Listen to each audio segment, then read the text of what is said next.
BRP YouTube channel पर आप सभी का स्वागत है दोस्तों।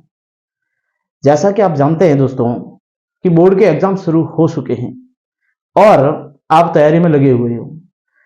आपको किस प्रकार से बोर्ड एग्जाम की तैयारी करनी है, मात्र आपके पास एक महीना शेष है, 1 मार्च से लेकर 30 मार्च तक का। यानी 1 मार्च से बोर्ड के एग्जाम लगभग शुरू हो चुके हैं अब, और 30 मार्च को कंप्लीट हो जाएंगे 10वीं और 12वीं सभी की। और एक महीने में यानी जो आपको परीक्षाओं के मध्य समय अंतराल मिलेगा उसमें किस प्रकार से तैयारी करनी है, यानी परीक्षा की तैयारी किस प्रकार से करें, उसकी पूरी रणनीति उस पर पूरी विस्तार से चर्चा करेंगे हम। और फिर एग्जाम हॉल में पेपर किस प्रकार से हल करना है उस पर भी हम विस्तार से आज बात करेंगे। यकीन मानिए कि अगर आपने इन बातों पे विश्वास कर लिया और इसके अनुसार आपने तैयारी कर ली तो 100% आप बोर्ड एग्जाम में आप टॉप करोगे। तो शुरू करते हैं दोस्तों आज की क्लास। कि आज अपनी जो क्लास है वो है बोर्ड एग्जाम की रणनीति। कि अब आपके पास 1 महीने का समय है। कितने महीने का समय है? मात्र 1 महीने का समय शेष है। यानी एग्जाम शुरू हो चुके हैं। वैसे 29 फरवरी से एग्जाम शुरू हो चुके हैं। 29 फरवरी को मनोविज्ञान का एग्जाम था। वैसे प्रॉपरली एग्जाम की बात करें तो 4 मार्च से है। तो हम बात करें कि बोर्ड एग्जाम की तैयारी कैसे करें। तो जैसे कि पहला ही पॉइंट है मेरा कि 10वीं और 12वीं बोर्ड एग्जाम मार्च से शुरू, यानी 10वीं और 12वीं के बोर्ड के एग्जाम हैं वो मार्च से शुरू हो चुके हैं। जैसा कि आज 1 मार्च हो चुका है। तो जैसे कि 12वीं बोर्ड का जैसे प्रॉपरली जो एग्जाम है वो इंग्लिश अनिवार्य का 4 मार्च से है और 30 मार्च तक 12वीं के भी एग्जाम कंप्लीट हो जाएंगे। और 10वीं के जो एग्जाम है वो है 7 मार्च से और वो भी लगभग 30 मार्च तक पूरे हो जाएंगे। तो अब एग्जाम सिर पे है, यानी शुरू हो चुके हैं, सिर पे ही है। तो अब तैयारी कैसे करें? टेंशन में हो तो देखो मैं बताता हूं, उसके अनुसार करनी है आपको कि शुरू हो चुके एग्जाम। दूसरा पॉइंट है कि सभी विद्यार्थी तैयारी को अंतिम रूप देने में लगे हुए हैं। सभी विद्यार्थी तैयारी को अंतिम रूप देने में लगे हुए हैं। कि आप जिस भी विद्यालय में पढ़ रहे हो, चाहे वो गवर्नमेंट स्कूल हो, चाहे वो प्राइवेट स्कूल है, किसी भी संस्थान में पढ़ रहे हो, तो वहां पर आपके गुरुजनों ने आपको संपूर्ण सिलेबस है वो समय पर करवा लिया है। वहां पे बहुत सारे रैंकिंग टेस्ट भी हुए होंगे, प्री बोर्ड भी लिए गए हैं। तो आप तैयारी भी कर चुके हो, शानदार तैयारी है आपकी, और अपनी तैयारी को आप अंतिम रूप देने में लगे हुए हो कि किस प्रकार से आप, यानी अंतिम तैयारी का आप सभी विद्यार्थी तैयारी को अंतिम रूप देने में लगे हुए हो, जिससे कि आप बोर्ड एग्जाम में क्या कर सको? टॉप कर सको। यानी आप बोर्ड एग्जाम 2024 में आप टॉप कर सको 10वीं और 12वीं में। तो आप तैयारी को अंतिम रूप देने में लगे हुए हो, तो मेहनत करिए। 100% आपको 12वीं जो बोर्ड है और 10वीं जो बोर्ड है उसमें आप टॉप करोगे, विश्वास रखना अपने पे। फिर है चौथा पॉइंट है मेरा कि अधिकांश विद्यार्थी बोर्ड एग्जाम से घबराए हुए हैं। क्या किए हुए बेटा? आपको टेंशन हो रही है। अधिकांश विद्यार्थी है वो बोर्ड एग्जाम से घबराए हुए हैं कि 12वीं बोर्ड का एग्जाम शुरू हो रहा है, 10वीं बोर्ड का एग्जाम शुरू हो रहा है, किस प्रकार से हम एग्जाम देंगे, हमारी तैयारी पूरी नहीं है, क्या करें हम? तो घबराए हुए हैं। घबराहट कब होती है या टेंशन कब होती है, तनाव कब होता है? जब हम कोई भी कार्य है वो समय के अनुरूप नहीं कर पाते हैं, समय के अनुसार अपना कार्य हम पूरा नहीं कर पाते हैं, तो हम घबराहट की स्थिति में आते हैं, हम तनाव की स्थिति में पैदा आते हैं और अति तनाव की स्थिति पैदा हो जाती है। यानी आपने क्या है कि जुलाई अगस्त में तैयारी नहीं की है और अभी 1 महीना रहा है और अब आप तैयारी पे लगे हुए हो। तो इसलिए आप में एक घबराहट है, एक डर है, बोर्ड एग्जाम को लेकर डर बैठा हुआ है। तो मैं दोस्तों आपसे कहना चाहूंगा इस डर को निकाल दीजिए आप। ज्यादा तनाव से कुछ नहीं होगा, आपको पढ़ना पड़ेगा। आप जुलाई में जब विद्यालय आते थे ना तो आपका एक चेहरा अलग था, और अब जब विद्यालय आते हो ना तो आपका चेहरा एकदम ही अलग है। अलग ही प्रकार की लकीरें नजर आ रही है आपके सिर के ऊपर, ठीक है ना? चेहरे पे बहुत शानदार लकीरें नजर आ रही है, घबराहट की लकीरें नजर आ रही है। तो इन लकीरों को क्या करना पड़ेगा? हटाना पड़ेगा। तनाव नहीं लेना है आपको, तनाव से कुछ नहीं होगा, आपको मेहनत करनी पड़ेगी। अब इस घबराहट को आप क्या करना है कि सामान्य रहो। सबसे पहले अपने मन को शांत रखो और आराम से तैयारी करो। सर वो बात तो सही है, मन को शांत रख लेंगे, परंतु क्या करें? सर अगला पॉइंट है समय कम है, पाठ्यक्रम ज्यादा है, कैसे तैयारी करें या कैसे तैयार करें? समय 1 महीने का रहा है। 1 मार्च से मात्र 30 मार्च के मध्य का समय आपके पास है। पाठ्यक्रम बहुत बड़ा है जिसे गुरुजनों को भी पूरा करवाने में कम से कम 6 से 7 महीने लग गए, और आप उसे अभी 1 महीने में किस प्रकार से तैयार करेंगे? इसके लिए आपको क्या करना पड़ेगा? तो इसलिए आपके मन में एक बैठ चुका है कि इतना बड़ा सिलेबस और एक कम समय में हम इसे कैसे कर पाएंगे, किस प्रकार से इसका रिवीजन करें, किस प्रकार से इसका तैयार करें। तो मैं बता रहा हूं कि आपको क्या करना है, एक निश्चित टाइम टेबल बनाना है। क्या करना है बेटा? आपको एक टाइम टेबल बनाना है, और टाइम टेबल जरूर बनाए और उसे फॉलो भी करें। सर के 1 महीना रहा, अब टाइम टेबल बिल्कुल अब बना लो। पहले नहीं बनाया कोई बात नहीं, अब बना लो। एक टाइम टेबल बना लो, 1 महीने का, 1 मार्च से 30 मार्च के मध्य का टाइम टेबल बना लो। कितने बजे उठना है, कितने बजे नहाना है, कितने बजे धोना है, कितने बजे खाना है, और कितने बजे से कितने बजे तक कौन सा सब्जेक्ट पढ़ना है, किस प्रकार से पढ़ना है, और कितने बजे से कितने बजे तक सोना है। अपने को 1 महीने के लिए बिल्कुल अनुशासित जिंदगी के अंदर एक टाइम टेबल के अनुसार, समय सारणी के अनुसार व्यवस्थित कर लो। यकीन मानिए आपके बोर्ड एग्जाम में शानदार नंबर आएंगे। तो आपको एक टाइम टेबल बनाना है। सर वो ठीक है, हमने टाइम टेबल भी बना दिया, समय कम है, पाठ्यक्रम भी बड़ा है, परंतु सर क्या पढ़े ये समझ में नहीं आ रहा। सर इतनी बड़ी किताब है, इसको हम कैसे पढ़े, किस प्रकार से तैयार करें, क्या पढ़े क्या। तो मैं आपको बताना चाहूंगा बेटा कि अपने बनाए हुए नोट्स पढ़ें। आपके गुरुजनों ने आपको पढ़ाया है, यकीन मानिए अपने गुरुजनों पर विश्वास रखिए। जो भी आपको पढ़ाया है शानदार पढ़ाया है, जो भी आपको लिखवाया है शानदार लिखवाया है, उन पर विश्वास रखिए, ठीक है। और खुद पर विश्वास रखिए, क्योंकि ये नोट्स आपने खुद ने बनाए हैं गुरुजनों के निर्देशन में। तो सबसे पहले उन नोट्स का रिवीजन करें, आप नोट्स का रिवीजन करें। और फिर भी अगर आपके पास समय है, क्योंकि प्रत्येक एग्जाम के मध्य आपके पास 2 दिन का 4 दिन का गैप है, समय अंतराल है, तो उसमें ये रिवीजन कर सकते हो। तो आप उन नोट्स का रिवीजन करें और एनसीईआरटी की पाठ्य पुस्तकें पढ़े। अगर उसके बाद में भी समय है तो एनसीईआरटी की पाठ्य पुस्तकें पढ़े, बोर्ड की ही पाठ्य पुस्तकें पढ़े, क्योंकि बोर्ड एग्जाम की पाठ्य पुस्तकों के मध्य से डायरेक्ट लाइन उठा ली जाती है। बहुविकल्पी प्रश्नों में, रिक्त स्थान वाले प्रश्नों में, अति लघुत्तरार्थ वाले प्रश्नों में, वहां से डायरेक्ट एक छोटी सी लाइन को प्रश्न बना दिया जाता है। तो इन प्रश्नों से, इस किताब को पढ़ने से क्या होगा, एनसीईआरटी की बुकों को पढ़ने से क्या होगा कि वो छोटे प्रश्न आप आसानी से कर पाओगे। और फिर भी समय है कि सर हमारे पास और भी समय है, तो आप संदर्भ पुस्तकें पढ़े। जो भी आपके पास संदर्भ बुक है, एक्सीलेंट है, संजीव है, एसपी है, जो भी है, उससे भी आप अपनी तैयारी को परख सकते हैं और तैयारी कर सकते हैं। सर ठीक है सर, हमने पढ़ लिया, सब कुछ पढ़ लिया, सब कुछ याद है, हमें सब कुछ याद है सर, हमने ये भी पढ़ लिया, आपने कहा नोट्स ये भी पढ़ लिए, 4 बार पढ़ लिए सर, एनसीईआरटी की पुस्तकें 2 बार पढ़ ली हमने, संदर्भ पुस्तकें 2 बार पढ़ ली सर। अब हमें ये पता नहीं है कि सर हमें याद है कि नहीं है, हमारी तैयारी को हम परखेंगे कैसे, जांचेंगे कैसे। तो मैं कहना चाहूंगा कि अपनी तैयारी को परखेंगे कैसे आप, तो अपनी तैयारी को जरूर परखें, अपनी तैयारी को जरूर जांचें। तो अपनी तैयारी को परखने के लिए आपको क्या करना पड़ेगा, पिछले साल के पेपर को हल करना पड़ेगा। जो पिछले साल के बोर्ड के जितने भी 10वीं 12वीं के पेपर हुए हैं, उन प्रश्न पत्रों को आपको हल करना है और बोर्ड के मॉडल पेपर को हल करना है। बोर्ड ने एक एक प्रत्येक सब्जेक्ट का मॉडल पेपर अपनी साइड पे डाला है, उस मॉडल पेपर को हल करें। और फिर पाठ्य पुस्तक के पीछे जो भी प्रश्न दिए हुए हैं, मोस्ट महत्वपूर्ण प्रश्न है, उन प्रश्नों को हल करें। और दोस्तों एक चीज मैं और आपको कहना चाहूंगा कि आप प्रत्येक एग्जाम के मध्य कम से कम 3-4 दिन का गैप है, 100 शायद 10वीं हो शायद 12वीं हो, आपके 3-4 दिन का गैप है, एक एग्जाम फिर 3-4 दिन का गैप है। तो आप क्या करें, तैयारी करें शानदार, और एक मॉडल पेपर, प्रत्येक सब्जेक्ट का एक मॉडल पेपर बोर्ड के समय सारणी के अनुसार आप हल करें। सर किस प्रकार से, जैसे कि बोर्ड का समय है आपका 8:30 बजे से 11:45 का, तो आप भी क्या करें, जहां भी घर पे हो, रूम में हो कि स्कूल के हॉस्टल में हो, क्या करें कि उसी समय आपकी तैयारी शानदार है, तैयारी पूरी हो चुकी है, तो उसी समय कोई एक मॉडल पेपर उठाए और अपने सामने घड़ी लगाए और अपनी तैयारी को, अपने उस पेपर को हल करने में लग जाए, समय को ध्यान में रखकर। और उस पेपर को 8:30 बजे शुरू करना है और 11:45 के मध्य ही पूरा करना है। और इसी समय ज्यादा से ज्यादा पढ़ाई करें बेटा, 8:30 बजे से 11:45 के मध्य तो पढ़ना ही है, चाहे आपके मध्य होली आए कि महाशिवरात्रि आए, कुछ भी आए, इस समय आपको पढ़ना है, इस समय आपको सोना नहीं है। 8:30 बजे से 11:45 के मध्य आपको सोना नहीं है। सर क्यों, सो जाएंगे तो क्या होगा, अरे बेटा कुछ नहीं होगा। क्या होगा कि अगर हमारी आदत पड़ गई उस समय सोने की, कि सर हम तो 2 दिन लगातार सो रहे हैं, रात को ज्यादा पढ़ रहे, उस समय सो जाते, तो एग्जाम हॉल में भी 8:30 बजे से 11:45 के मध्य नींद की झपकी आएगी आपको, ठीक है ना। तो उस समय नींद की झपकी आएगी आपको, आपका दिमाग है वो निष्क्रिय हो जाएगा। इसलिए आपको 8:30 बजे से 11:45 के मध्य अपने दिमाग को एक्टिव रखना है।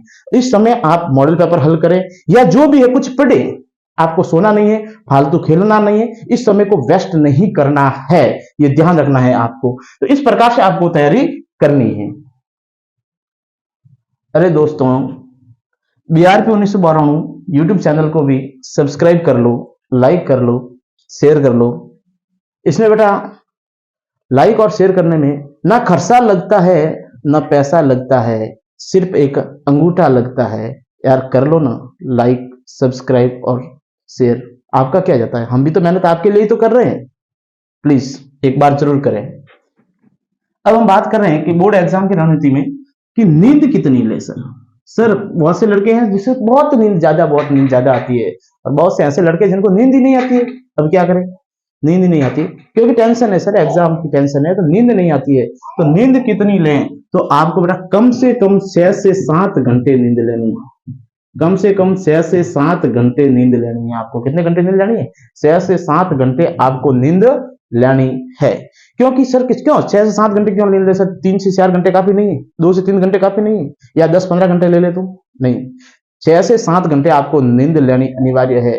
क्योंकि 6 से 7 घंटे अगर आप नींद लोगे तो आपका माइंड फ्रेश हो जाएगा। माइंड क्या हो जाएगा? फ्रेश हो जाएगा। माइंड फ्रेश होगा तो पढ़ी हुई चीजें आपको ज्यादा से ज्यादा याद रहेगी, और याद होगी तो आपको 6 से 7 घंटे नींद लेनी अनिवार्य है। ठीक है। इसके बाद में सर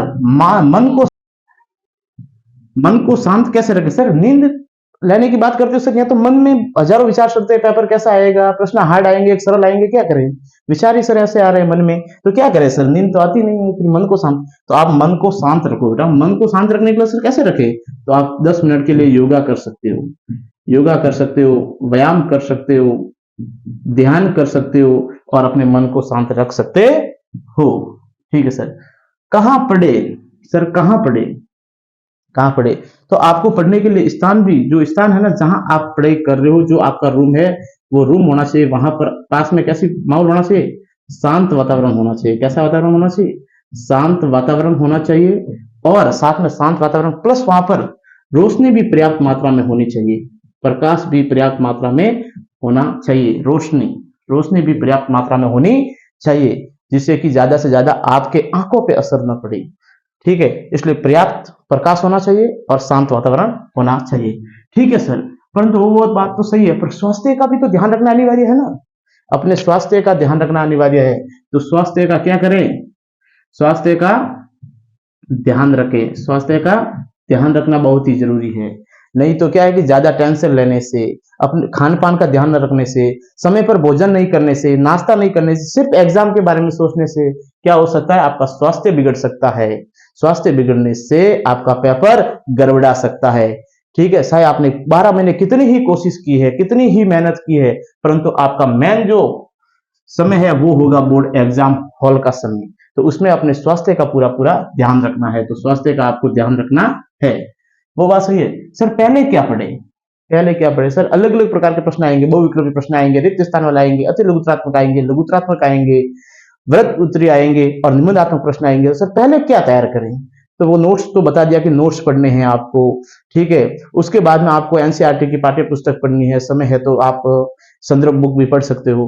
परंतु पहले क्या पढ़े? तो पहले आप छोटे प्रश्न पढ़ें, छोटे प्रश्न याद करें।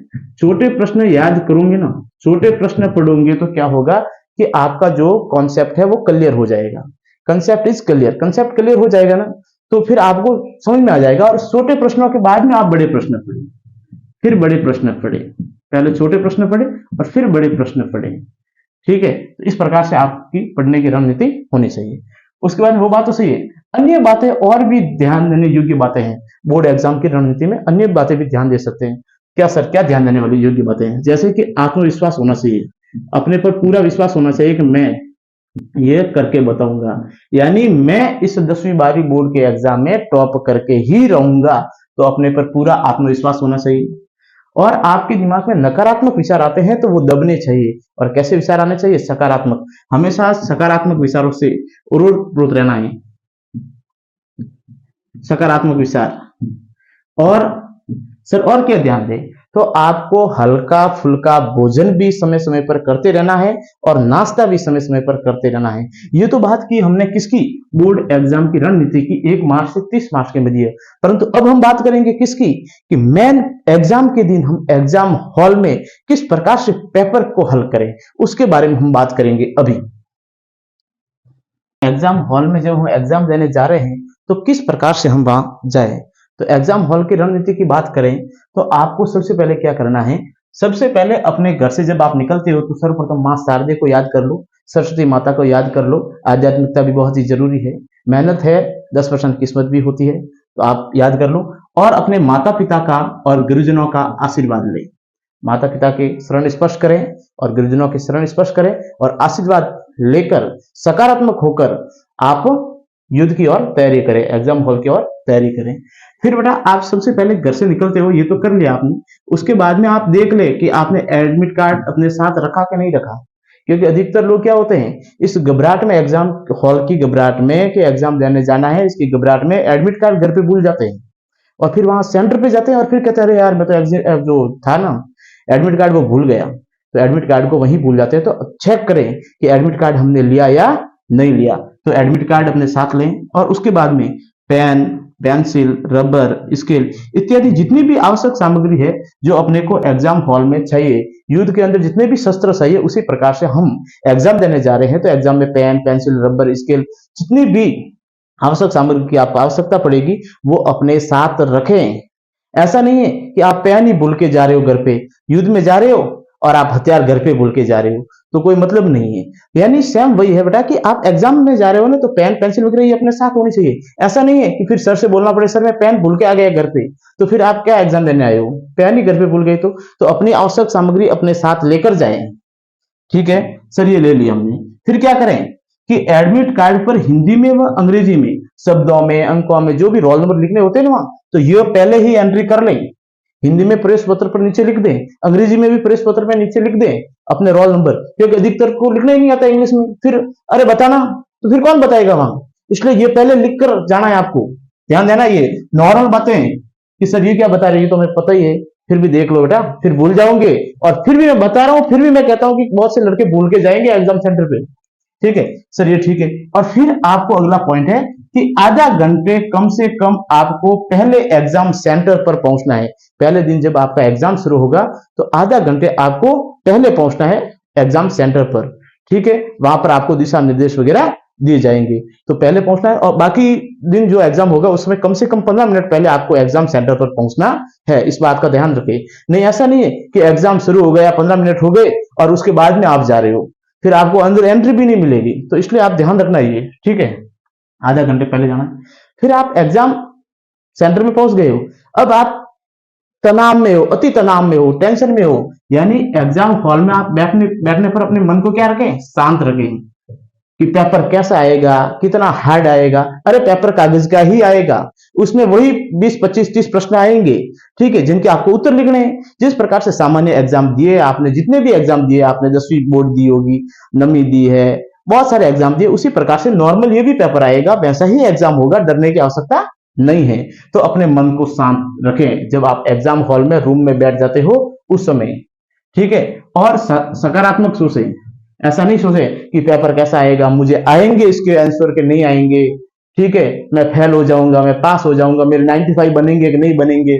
तो ये नहीं सोचे, आप क्या करें, सकारात्मक सोचें और आत्मविश्वास बनाए रखें कि मैं कर सकता हूं, जैसा भी पेपर आएगा मैं उसको करके ही, हल करके ही जाऊंगा। यानी मेरी तैयारी 100% है, मेरी जैसी तैयारी है वैसी राजस्थान में किसी भी स्टूडेंट की नहीं है। ऐसा आत्मविश्वास अपने पे होना चाहिए। उसके बाद में आपको पेपर मिलेगा और उत्तर पुस्तिका मिलेगी। जब पेपर और उत्तर पुस्तिका मिलती है तो उसके ऊपर पहले आपको एंट्री करनी है। क्या करनी है, एंट्री करनी है। पेपर पर भी आपको रोल नंबर लिखने हैं और जो उत्तर पुस्तिका है उसके ऊपर भी रोल नंबर है, अंकों में है, शब्दों में है, सब्जेक्ट कौन सा है, विषय जिसकी परीक्षा है वो लिखना है, दिनांक लिखनी है, बार क्या है वो लिखना है, ठीक है, अगर अपने हस्ताक्षर है तो वो भी करने हैं। यानी पूरी एंट्री करनी है व्यवस्थित। और बाकी के जो एग्जाम का जो पेपर है उसके ऊपर एक्स्ट्रा कुछ नहीं लिखना है, पेपर को साफ सुथरा ही रखना है, तो उसके ऊपर आपको एंट्री करनी है।